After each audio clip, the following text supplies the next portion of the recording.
Silver items cleaning చాలా challenging.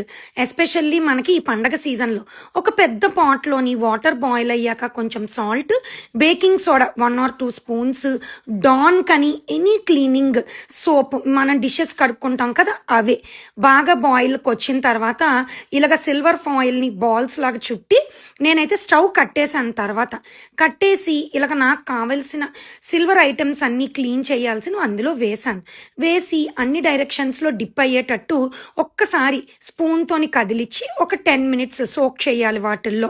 తర్వాత cold వాటర్లోకి ట్రాన్స్ఫర్ చేసేటప్పటికే చాలా వరకు మనకి షైన్ వచ్చేస్తుంది. ఇంకా మనకి దీపాలకి కిందన కొంచెము బర్న్ట్ ఆయిల్ స్టెయిన్స్ లాగా అలా ఉంటూ ఉంటాయి కదా.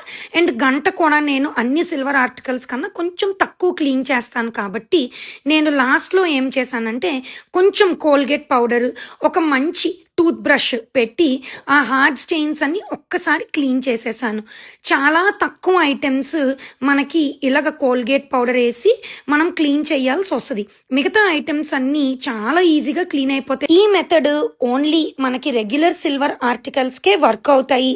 అంతేకాని మనకి ఉన్న యాంటిక్ సిల్వర్ మాత్రం ఇందులో వెయ్యొద్దు. దాని మీద ఉన్న ఆక్సిడైజ్డ్ షేడ్ పోతుంది. వైప్స్ చాలా ట్రెండ్ అవుతున్నాయి కానీ మనకి ఇలా పెద్ద పండగలు ఉండే ముందర ప్రతి ఒక్క సిల్వర్ ఆర్టికల్ని పట్టుకొని వైప్ చేయడం చాలా కష్టం. ఈ డిప్పింగ్ మెథడ్ చాలా ఈజీ.